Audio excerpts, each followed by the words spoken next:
ভগবান শ্রীকৃষ্ণের কালীয় উদ্ধার। সকল মায়ের একবার উলুধ্বনি।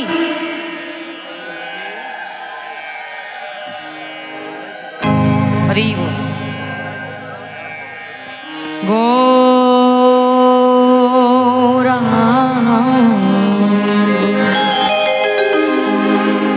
গৌরাঙ্গ সুন্দর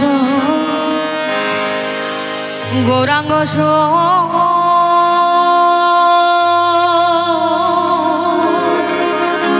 গৌরাঙ্গ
প্রেমে গর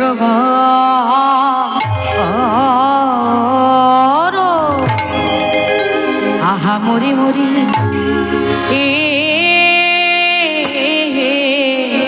বলি আমার আমার গৌর হরি গো রাম হরে গৌরাঙ্গ গৌরাঙ্গ সুন্দর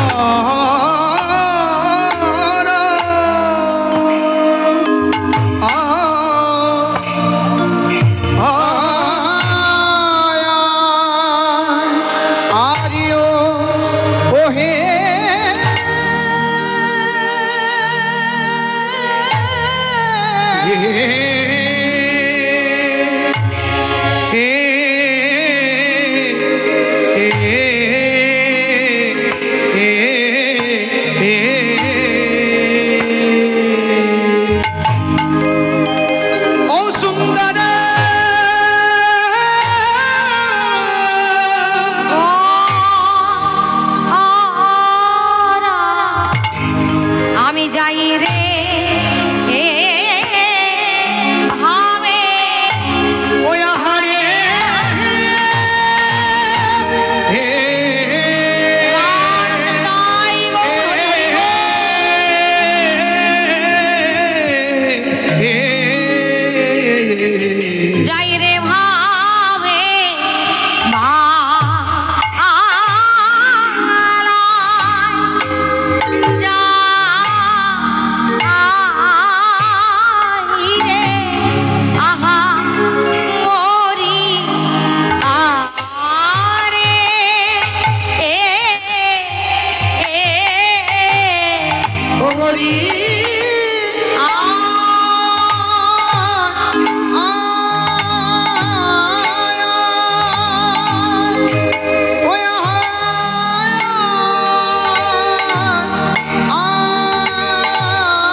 সখী আ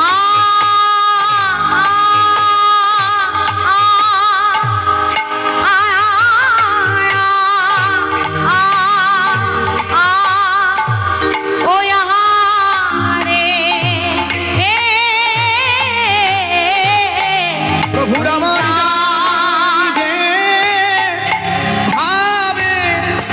যাই রে ভাবে পালাই যাই রে আহামরি গৌরাঙ্গ সুন্দর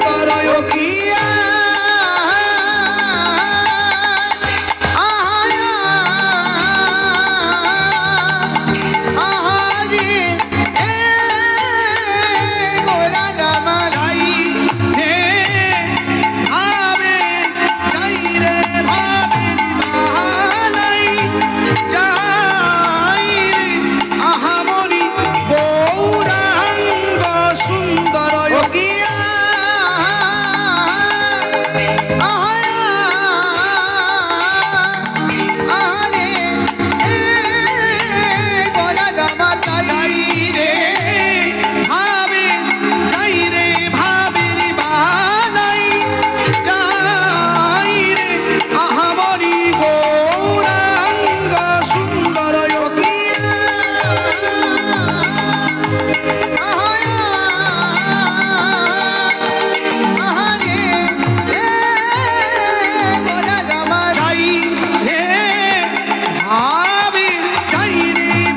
প্রেমে গর গর ভ্রময়ী যমুনার তীরে কৃষ্ণ দাস সহ পূরব রহস্য শ্রীধাম দেখিয়া ফিরে। তাহলে জগতে সব থেকে যদি কেউ সুন্দর আছে সে কে? আমার গৌর হরি। আহা, তা আমাদের গৃহজগতে অনেক এমন সুন্দর সুন্দর মানুষ আছে, আছে না? দেখতে খুব সুন্দর, কিন্তু সেই মানুষের হৃদয়টা যদি সুন্দর না হয়, মন যদি সুন্দর না হয়, তাকে কি সুন্দর বলবো? তো ভক্ত কেন বললো গৌরাঙ্গ সুন্দর? না, গৌরহরি শুধু বাইরের থেকে দেখতে সুন্দর নয়, তার ভেতর বাহির দুটোই সুন্দর। হরি হরি, এমন সুন্দর মানুষ। হ্যাঁ,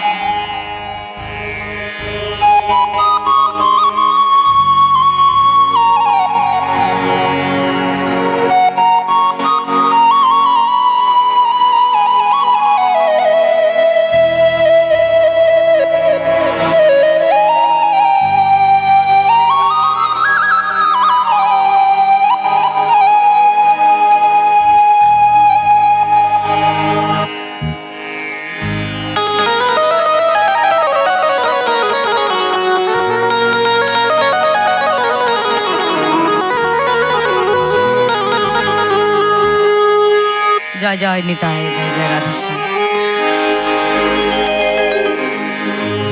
তাহলে জগতে যার বাহির ভেতর পুরোটাই সুন্দর, এতটুকু কোথাও ফাঁক নাই, এতটাই সুন্দর, সেই তো হলো গৌরাঙ্গ সুন্দর। আহা, তা তিনি কি করছেন না প্রেমে গড় গড়, প্রেমের বন্যায় ভাসছেন। শুধু কি তাই, ভ্রময়ী যমুনার তীরে কৃষ্ণ দাস সহ পূর্ব রহস্য শ্রীধাম দেখিয়া ফিরে। হরি বল। ভগবান ভক্ত ছাড়া এক মুহূর্ত রইতে পারেন না। আহা, এটা হচ্ছে ভগবানের স্বরূপ। ভগবানের অতি প্রিয় হচ্ছে তার ভক্ত। ভক্ত আমার মাতা পিতা, ভক্ত আমার গুরু, ভক্ত আমার নাম রেখেছে বাঞ্ছা কল্পতরু। তাহলে বাঞ্ছা কল্পতরু কার কাছে? শুধুমাত্র ভক্তের কাছে, আমার মতো অভক্তের কাছে নয়। ভক্ত ভগবানের কাছে কি চায়? কল্পনাটা কি করবে? কল্পতরু যে হবে। আহা, আমার মতো অভক্ত হলে ঠাকুর এটা দাও সেটা দাও, মিথ্যা জগতের সম্পদ চাইব, তাইব না? তাহলে আমার কাছে ভগবান কখনো কল্পতরু হতে পারে না। আমি চাইবো ঠাকুর আমায় নাম দাও, যশ দাও, খ্যাতি দাও, টাকা দাও, পয়সা দাও, ঘর দাও, বাড়ি দাও, গাড়ি দাও, ছেলের চাকরি দাও, সুস্থ শরীর দাও, ইত্যাদি ইত্যাদি। কিন্তু ভক্তের কাছে শুধুমাত্র কল্পতরু। কেন? কারণ ভক্ত কোনোদিন ভগবানের কাছে কিছু চাই না। যদি চায় সেটা একটাই সম্পদ, যে প্রভু তুমি আমায় কৃষ্ণ প্রেম দাও, কৃষ্ণ ভক্তি দাও। যে কৃষ্ণ প্রেম ভক্তি পেলে তোমায় কত আপন করে ভালোবাসতে পারবো, প্রভু দাও দাও। আহা, তাই ভক্তের কাছে ভগবান শুধু কল্পতরু, আমার মতো অধমের কাছে নয়। আহা, ভগবান যদি আমার কাছে এসে দাঁড়ায়, আমাকে সে বলে তুই কি চাস বল, তোকে তাই দেব, আমি কিন্তু সত্য জিনিসটা চাইব না। ভক্ত ধ্রুবের মতো, যে ধ্রুবকে তার বাবা কোলে ওঠায়নি, তাকে তাড়িয়ে দিয়েছে, তাই না? উত্তানপাদ তাকে কোলে পর্যন্ত দেয়নি তার বিমাতার জন্য।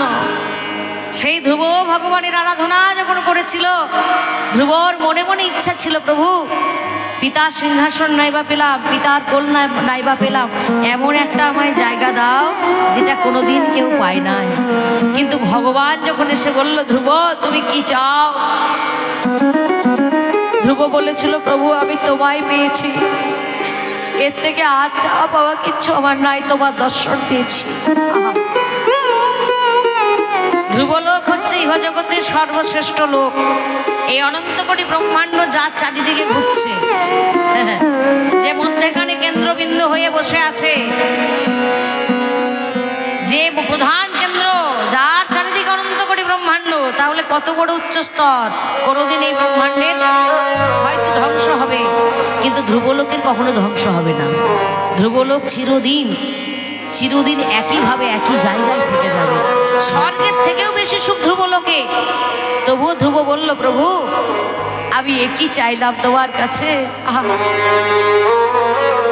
আমি মণি ছেড়ে কাপড় চাইলাম, পাথর চাইলাম, আমি তোমাকে কেন চাই নাই? যেদিন আমি আরাধনা করেছিলাম কেন বলেছিলাম মনে মনে, কেন বলেছিলাম প্রভু যে লোক কারু কাছে নাই, যে স্তর কারু কাছে নাই, যে স্থান কারু কাছে নাই, সেই স্থানের অধিকারী তুমি আমায় করে দাও। আমি কেন তখন তোমায় চাই না, শুধুমাত্র তোমার আরাধনা করি না, যে তোমাকে চাই।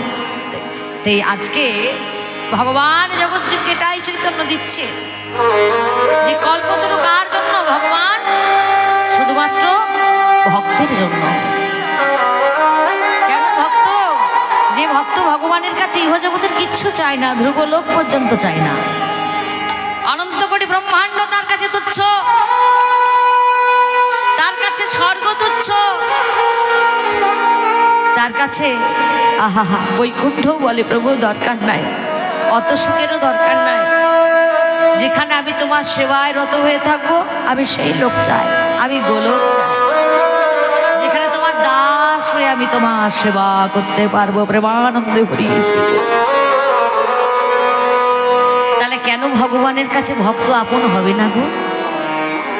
ভগবানের কাছে ভক্ত কেন মাতা পিতা হবে না? আর ভক্তের কাছে ভগবান কেনই বা কল্পতরু হবে না? তুমি যা চাইবে আমি তাই। হরে কৃষ্ণ। তাই বলেছে গৌরাঙ্গ সুন্দর প্রেমী গর গর ভ্রময়ী যমুনার তীরে। আমারে গৌরাঙ্গ সুন্দর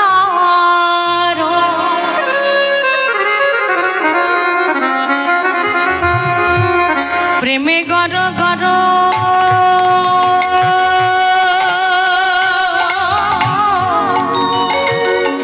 ভ্রময়ে যমুনার তীরে তীরে আমার গৌরাঙ্গ সুন্দর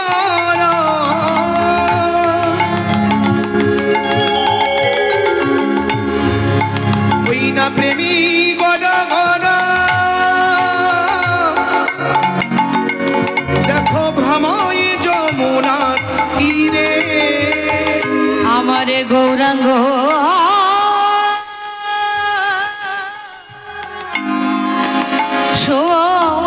সুন্দর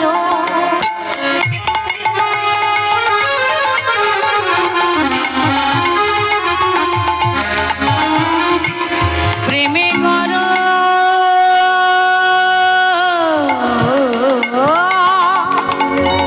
গর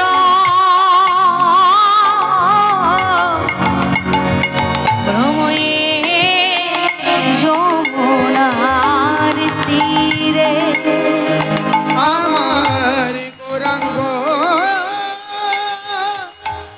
সুন্দর ওই না প্রেমে গর গর ভ্রময়ে যমুনার তীরে ওই কৃষ্ণ দাস সহ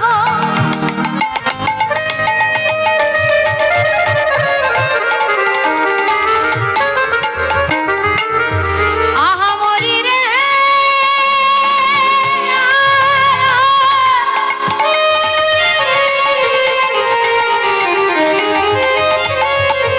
আহামরি মানে ওই কৃষ্ণ দাস সহ ওই না পুরাব রহস্য কৃষ্ণ দাস সব পুরাব রসব শ্রীধাম দেখিয়া তীরে দেখো দেখো ওই শ্রীধাম দেখিয়া ফিরে ওই না কৃষ্ণ দাসী সহ ওই পুরব রহস্য সিধাম দেখিয়া তীরে সিধাম দেখিয়া তীরে আমার যাই রে যাই রে যাই রে গোরা ও গো আমারি গোরা আমার হৃদয়ের গোরা আমার প্রাণের গোরা জীব গোরা নেচে নেচে যাই রে গোরা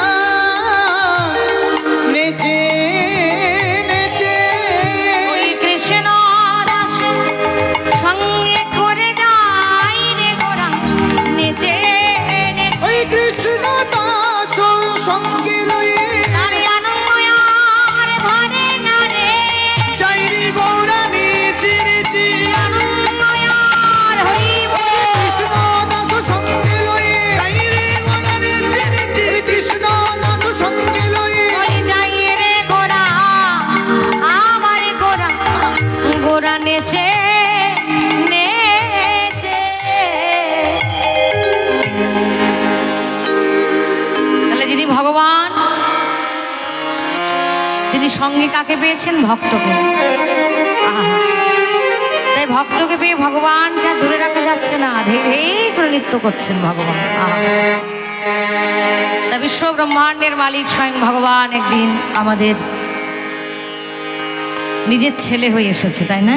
প্রত্যেক আসরে বারবার এই কথাটা আমরা মনে করিয়ে দিই, কারণ ভগবান পরের ছেলে নয়, ভগবান হচ্ছে আমার ঘরের ছেলে। নিতাই গৌর অন্য কোথাও জন্ম নিল না, নিতাই গৌর এই বাংলার মাটিকে ধন্য করে, বাংলা ভাষাকে ধন্য করে, বাঙালি জাতিকে ধন্য করে আমাদের ঘরের ছেলে হয়ে গেল। তাই তো সারা পৃথিবীর মানুষ বাংলার মাটিকে প্রণাম করছে, যে ধন্য বাংলা ভাষা, ধন্য বাংলার মাটি। আহা, বিদেশিরা এখন বাংলা শিখছে। ওমা, আশ্চর্যের কথা, বিদেশিরা বাংলা শিখছে আর আমরা বিদেশিদের ভাষা শিখছি, তাই না? হরে কৃষ্ণ। আসলে কি হয়ে গেছে, ইংরাজি হয়েছে ইন্টারন্যাশনাল ল্যাঙ্গুয়েজ, এ কারণে আমাদের ইংরাজি শিখতেই হয়, তাই না? তো যারা ইংরেজি ভাষায় কথা বলেন, হরে কৃষ্ণ, তাদের মধ্যে কোটি কোটি খ্রিস্টান, কোটি কোটি ইহুদি এখন তারা সনাতন ধর্ম অবলম্বী হয়ে গেছে, গৌরের দেশের ভক্ত হয়ে গেছে। তারা বাঙালিদের মতো কাপড় পরে, বাঙালিদের মতো ধুতি পাঞ্জাবি পরে। আহা, বাঙালির যে সাজ, সেই সাজের ওপর সুন্দর সাজ নেই। এই যে একটু আগে আমার ভাই মাল্যদান করে গেল, হ্যাঁ, সে যখন শার্ট প্যান্ট পরেছিল তাকে অত সুন্দর কিন্তু লাগছিল না, তাই না? ধুতি পাঞ্জাবিটা পরে তাকে কত সুন্দর লাগছে না, ভক্তি আসছে দেখে, তাই না? হরে কৃষ্ণ। সেরকম আমার ঘরের ছেলেরা যদি তারা প্রকৃত বাংলার বাঙালির পোশাকটা পরে কত সুন্দর লাগবে। তাহলে এই পাঞ্জাবিটা তাদের পোশাক, আমাদের বাঙালিদের পোশাক, তাই না? কিন্তু দেখো আজকে বিদেশিরা ধুতি পাঞ্জাবি পরে, কিন্তু আমাদের ঘরের ছেলেরা, আমাদের ঘরের ভাইয়েরা, বাবারা, তারা এখনো পর্যন্ত শার্ট প্যান্ট ছাড়তে পারলো না, তাই না? তারাও কিন্তু হার্ড ওয়ার্কিং করে, তারাও অনেক পরিশ্রম করে, বিদেশে অনেক বড় বড় কাজ করে, তারা বিভিন্ন কাজে, বিভিন্ন ইন্ডাস্ট্রির সঙ্গে তারা যুক্ত, কিন্তু তা সত্ত্বেও তাদের পোশাক হচ্ছে ধুতি পাঞ্জাবি, মায়েদের পোশাক হচ্ছে শাড়ি। এমনকি বাঙালিরা যে শাখা পরে, সেই শাখাটা পর্যন্ত তারা পরে, সিঁদুরটা পরে। হরে কৃষ্ণ। পুরোপুরি বাঙালিয়ানা পরিবেশ। বিদেশে গেলে অবাক লাগবে যে বিদেশ নয়, এটা মনে হয় আমাদের বাঙালি পাড়া। হরে কৃষ্ণ। এমনকি সেই খ্রিস্টান যারা সনাতন ধর্মাবলম্বী হয়েছে, তারা, তাদের পাওয়ারটা অনেক বেশি, তো তারা বর্তমানে বাংলা শিখছে এবং তারা মনে মনে ঠিক করে নিয়েছে, আলোচনা করে নিয়েছে যে বাংলা ভাষায় এমন কিছু শব্দ আছে চৈতন্য চরিতামৃতে, যে ভাষাগুলো অন্য ভাষাতে কনভার্ট করা যাবে না, হ্যাঁ, অন্য ভাষায় ট্রান্সলেশন হবে না, প্রকাশ করা যাবে না। তাই চৈতন্য চরিতামৃতের সেই প্রেম সম্পদকে জানতে গেলে বাংলাটা শিখতেই হবে। আহা, মনে মনে তারা একদিন প্রতিজ্ঞাও করে নিয়েছে যে আমরা যেন বাংলা ভাষাটাকেও একদিন ইন্টারন্যাশনাল ল্যাঙ্গুয়েজ করতে পারি।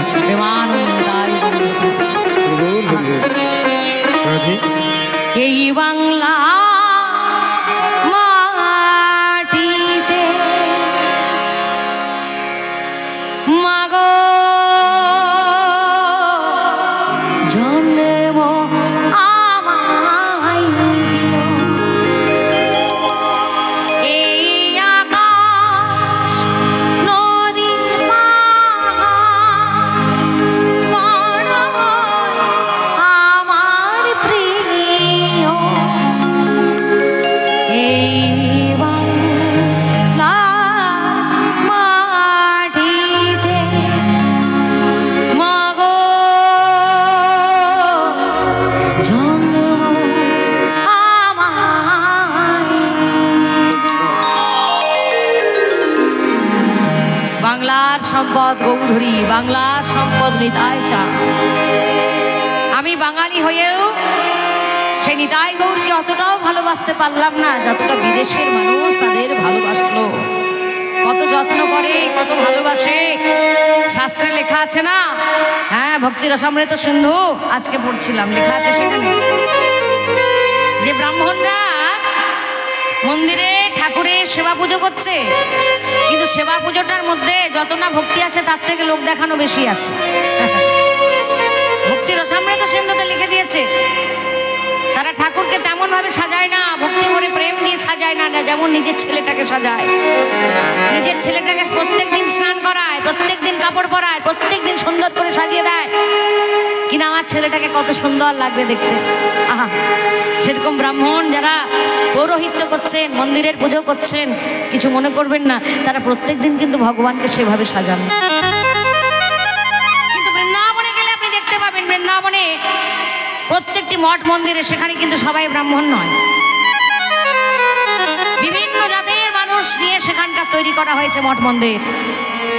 সেখানে আবার দেখা যাচ্ছে যে জাতিতে শূদ্র কিন্তু পরম বৈষ্ণব, ভোর 4টের সময় উঠে সে আগে ঠাকুরকে সাজায়, প্রত্যেক দিন ঠাকুরকে স্নান করায়, প্রত্যেক দিন ঠাকুরকে শৃঙ্গার করে, প্রত্যেক দিন নতুন নতুন গয়না পরায়, প্রত্যেক দিন নতুন নতুন পোশাক পরায়, নিজের পরনে পোশাক নাই, কিন্তু ঠাকুরকে সুন্দর সুন্দর পোশাকে সুসজ্জিত করে, কিনা ঠাকুরকে যতবার দেখব ততবার মনে আনন্দ হবে, প্রেমানন্দে হরি হরি বল। এই কথাগুলো আমাদের শিক্ষা দান করছে। আমরা বেশিরভাগ মানুষ ভগবানকে ঠাকুর ঘরে প্রতিষ্ঠা করি, কিন্তু ভালোবেসে তাকে সেবা দিই না।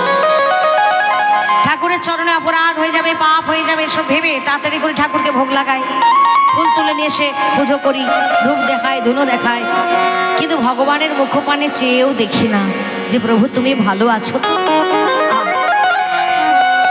নিজেকে প্রত্যেকদিন স্নান করায়, নিজেকে সুন্দর করে সাজায়, নিজের ছেলেটাকে খেতে দিই, এতটুকু সময়ের এদিক ওদিক হয় না যে ছেলের খিদে পেয়েছে, মা নিজে না খেয়ে তাড়াতাড়ি বাচ্চাটাকে খাওয়ায় না। ওই ভগবানকে কখনো তো এরকম ভাবে সেবা দিই না যে প্রভু আগে তোমার সেবা হবে, তুমি খাওনি, সারা রাত্রি ধরে জেগে আছো, সারা রাত্রিতে তোমার ঘুম নেই, কত কত ভক্ত তোমার জন্য কাঁদছে, ছুটে বেরিয়েছে, প্রভু তোমার কত খিদে পেয়েছে, দাও না তোমায় দুটো খেতে। আমরা কিন্তু দিই না, শুধু লোক দেখানি পুজো, লোক দেখানি ঠাকুর ঘর, লোক দেখানি সাজ, সবটাই লোক দেখানি হয়ে গেছে। হরে কৃষ্ণ। এই জন্য তো আমাদের জীবনে সুখ নেই, দুঃখতে ভরা জীবনটা। হরে কৃষ্ণ। ভগবান বলেছেন ইয়া যথা মং প্রবদ্যন্তে তস্ততৈব বিয়ম্মা মম বর্তানুবর্তন্তে মনুষ্যাঃ পার্থ সর্বেষু। আমাকে যে যে যেমন ভাবে ভজনা করবে আমি সেইভাবে তার ভজনা করব, কিন্তু যদি আমি প্রকৃত ভক্ত হতে পারি তবে। হরে কৃষ্ণ। তাহলে গোড়াতেই আমাদের গলদ, ভগবানকে ঠাকুর ঘরে সাজিয়ে রেখেছি কিন্তু সেভাবে ভালোবেসে খেতেও দিই না, দুটো ভালোবেসে স্নানও করায় না। ভগবানেরও ইচ্ছা করে আমাদের কোলে চাপতে, ভগবানকে কজন আছি যে ভালো করে কোলে নিয়ে একটু আদর করে দিই, ওই কখনো তো করি না। ভগবান চৈতন্য দিচ্ছে যে যতক্ষণ না পর্যন্ত তুমি ভক্ত হতে পারবে, ভক্তির রস সাধন করতে পারবে, ততক্ষণ তোমার জীবনের দুঃখ কোনোটাই যাবে না। কারণ এই সংসারটাই হচ্ছে দুঃখালয়, দুঃখ করার জন্য এসেছি আমরা। এই দুঃখের মধ্যেই আমাদেরকে তপস্যা করতে হবে, এটা তপস্যার জায়গা। এই পৃথিবীতে দেবতাদেরও আসতে হয় তপস্যা করার জন্য, শুধু মানুষ নয় সবাইকে আসতে হয়। এখানেই আমাদের তপস্যার ক্ষেত্র, এখান থেকেই তপস্যায় আমাদের সাধনায় সিদ্ধি লাভ করে আমাদের আবার ফিরে যেতে হবে গোলক বৃন্দাবনে। হরে কৃষ্ণ। তাহলে সেই গৌর সুন্দর যার কাছে ভক্তই সব থেকে শ্রেষ্ঠ, ভক্ত ছাড়া ভগবান কিছুই জানে না। সেই ভগবান যিনি ছিলেন বাঙালি, বাংলার মাটিকে ধন্য করে, বাঙালি জাতকে ধন্য করে একদিন বাংলার ঘরে এসেছিলেন। তিথিটা ছিল কোন তিথি? তিথিটা ছিল দোল পূর্ণিমা, তাই তো? তা মীরাবাইয়ের খুব সুন্দর ভজন গান, যে ভজন গান আমরা বারবার কীর্তন আসরে গেয়ে থাকি। যেদিন ছিল দোল পূর্ণিমা, আবার চন্দ্রের পূর্ণগ্রাস, তাই না, গ্রহণ ছিল। হরে কৃষ্ণ। এবছরও 540 বছর পর এবছরও একই ঘটনা ঘটেছিল। দোল পূর্ণিমার দিন চন্দ্রের পূর্ণগ্রাস ছিল, তাই না, পূর্ণ চন্দ্রগ্রহণ। তাহলে এই বছরেরও নিশ্চয়ই কিছু মাহাত্ম্য রয়েছে, যেটা একদিন না একদিন বৈষ্ণবরা ঠিক খুঁজে পাবে। ভগবান কোথাও না কোথাও তিনি উনি কিন্তু এসে গেছেন। হরে কৃষ্ণ। তা ভগবান যখন আসেন তখন একটা বিশেষ অলৌকিক ঘটনা কিছু কিছু ঘটে। তা সেদিনও দোল পূর্ণিমা তিথিতে পূর্ণ চন্দ্রগ্রাস আর ভগবান আসছেন আমাদের ঘরের ছেলে হয়ে। সকল মায়ের একবার উলুধ্বনি।